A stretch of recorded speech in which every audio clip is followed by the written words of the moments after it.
Bom, a gente vai conversar agora um pouquinho, né, ainda sobre a República da Espada e mais especificamente sobre as principais ações governamentais do Marechal Floriano Peixoto.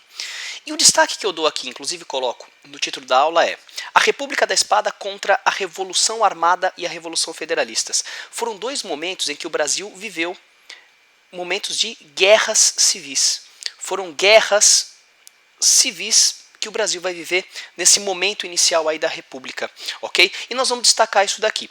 Logo de cara eu coloco aqui a imagem, né, do Marechal Floriano Peixoto, presidente do Brasil entre 1891 e 1994, e aqui, né, o almirante no centro, né, o almirante Saldanha da Gama, né, e outros oficiais da Armada Imperial, junto com aqui o indivíduo à esquerda, herdeiro do trono do Brasil, né, o príncipe Dom Augusto de Orleans e Bragança, né, a Marinha que tinha dentro da sua oficialidade diversos monarquistas. Embora a Marinha não fosse uma instituição oficialmente monarquista, dentro da Marinha a gente notava alguns indivíduos que queriam um resgate da Marinha naquele momento inicial da República. Ok? Bom, um antecedente importante é a gente pensar no governo constitucional do Marechal Deodoro da Fonseca, o primeiro deles. O que nós vamos ter aqui, né, nesse governo em 1891? A elaboração de uma Constituição, né, a Constituição de 1891. Uma Constituição que a gente viu que é liberal, que estabeleceu uma divisão dos poderes, que estabeleceu a lógica de mandatos presidenciais, de 4 em 4 anos tem que substituir o presidente, ou seja, ela feria alguns princípios positivistas do Marechal Deodoro da Fonseca. E ele que tinha, né, uma vocação para o poder e uma dificuldade muito grande ao diálogo, era contra essa lógica do liberalismo. Ele era um indivíduo centralizador e vai tentar, como presidente da República, centralizar o máximo possível as decisões políticas em suas mãos, o que leva, né, ele a decretar estado de sítio, ou seja, passando por cima das decisões do Congresso Nacional e em seguida fechando o Congresso Nacional. Basicamente o que está acontecendo aqui é uma tentativa de golpe de Estado do presidente Deodoro da Fonseca, do Marechal Deodoro da Fonseca. E imediatamente contra esse golpe de Estado nós vamos ter uma reação legalista do vice-presidente naquele momento, que era o Floriano Peixoto, né? E junto com ele nós vamos ter a primeira revolta da Armada, ou seja, a Marinha vai tentar derrubar o Deodoro da Fonseca, né? Não exatamente aqui construindo uma aliança com o Floriano Peixoto, mas agindo conjuntamente com o Floriano Peixoto para derrubar o Deodoro da Fonseca, ou seja, a gente está falando aqui de um contragolpe, ok? E isso vai levar, evidentemente, à queda de Deodoro da Fonseca. E logo em seguida uma discussão. Nós vamos ter novas eleições porque se passaram apenas 7 meses de mandato presidencial. Ou nós vamos aí ter o vice-presidente assumindo a presidência da República até o fim do mandato. De acordo com a Constituição da República no Brasil, né, de acordo com a Constituição, novas eleições deveriam ser convocadas. Mas o Floriano Peixoto vai se apegar, inclusive, a um parágrafo constitucional, as chamadas disposições transitórias, para ficar no poder, sob a justificativa de que a República corria risco e, portanto, ele não poderia convocar novas eleições. Então ele fica no poder até o final do mandato, o que vai gerar uma segunda revolta da Armada, uma segunda revolta da Marinha, como nós vamos ver daqui a pouco. O Floriano Peixoto vai ser presidente, então, até o final do mandato, né, entre 1891 e 1894, né, e vai ser conhecido como Marechal de Ferro, vai governar com bastante firmeza, né, vai ser bastante firme, inclusive, contra os seus opositores. Não é? Ele vai fazer a manutenção de uma política industrialista, inclusive dentro dessa política industrialista, ele vai propor ampliar os mercados consumidores, principalmente da cidade do Rio de Janeiro, né, onde a ideia dele era ampliar os mercados consumidores na cidade do Rio de Janeiro para justamente incentivar a indústria, que já tinha uma política, desde o governo anterior, protecionista e uma política de incentivos a ela. Incentivos fiscais, incentivos burocráticos. Não é? A ideia era ampliar os mercados consumidores através de uma série de medidas populares, como por exemplo, queda do preço da carne, queda do preço da carne do peixe, queda do preço do aluguel, construção de casas populares. Inclusive essas medidas populares vão ser responsáveis por criar em torno da imagem do Floriano Peixoto o chamado florianismo, ou seja, um público fiel a ele, né? Ou seja, um eleitorado fiel ao Floriano Peixoto, ok? Ele vai governar de maneira extremamente autoritária, né?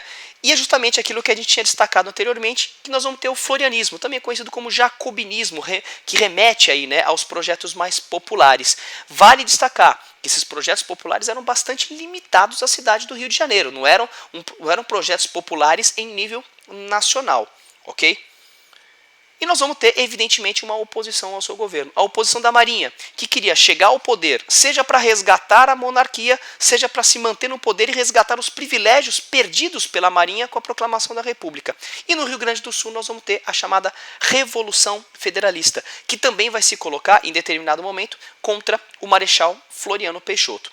Falando da Marinha, a princípio, nós vamos ter aqui agora a chamada Segunda Revolta da Armada, né, entre 1893 e 1894. Os dois principais líderes, Almirante Saldanha da Gama e o Almirante Custódio de Melo. Né? A revolta da Armada vai bombardear a capital do Brasil, Rio de Janeiro. E a reação a ela do governo vai vir a partir da chamada Esquadra de Papelão.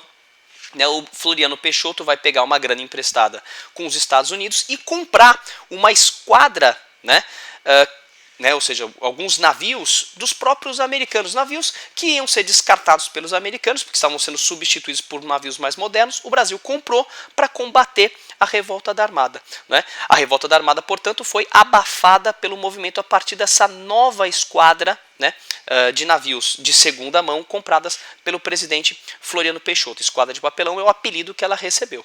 Okay? E lá no Rio Grande do Sul nós vamos ter a Revolução Federalista, que na verdade foi uma disputa local entre o governador do estado, o Júlio de Castilho, não é? E os federalistas, né, que queriam derrubar o Júlio de Castilho. Né? O Júlio de Castilho fazia parte de um grupo político cujo apelido era Pica-Paus, e os federalistas eram chamados de Maragatos. A bem verdade é que pela legalidade, o Floriano Peixoto, pela justificativa da legalidade, o Floriano Peixoto vai apoiar o Júlio de Castilho, que era o governador eleito naquele estado do Rio Grande do Sul. E justamente dentro deste contexto, não é, os federalistas se colocam também contra o Floriano Peixoto, até mesmo porque o Floriano Peixoto evidentemente iria apoiar o Júlio de Castilho, porque os federalistas tinham um projeto político parlamentarista, eles eram parlamentaristas. Portanto, contra o presidencialismo do Floriano Peixoto, o que vai colocar os federalistas também contra o Floriano, tentando então tomarem o poder, ou seja, chegarem até o Rio de Janeiro e derrubarem o Floriano Peixoto. Com a ajuda dos paulistas de São Paulo, Floriano Peixoto vai conseguir abafar de maneira extremamente violenta os federalistas, que em alguns momentos chegaram a tomar o estado do Rio Grande do Sul, o estado de Santa Catarina e parte do estado do Paraná. Foi uma guerra bastante violenta, onde a gente nota inclusive a chamada degola, né? Ou seja, não se faziam prisioneiros. Né? Os caras que eram pegos na batalha, nos conflitos, né? Eram aprisionados ali, imediatamente eram executados com a chamada degola, né? Cortes profundos aí na região do pescoço, algo bastante violento. A revolta vai durar ainda até 1895, mas logo ali em 1894 ela já estava controlada pelo presidente Floriano Peixoto. Ok? São dois movimentos importantes aí, tanto a Revolução Federalista como a Revolta da Armada, que o Floriano teve que resolver. Em 1894, final do mandato do Floriano, o que a gente nota? Né? Que a República está consolidada. Ele foi responsável por consolidar a República e convoca eleições. Nessas eleições nós vamos ter a vitória do Partido Republicano Paulista.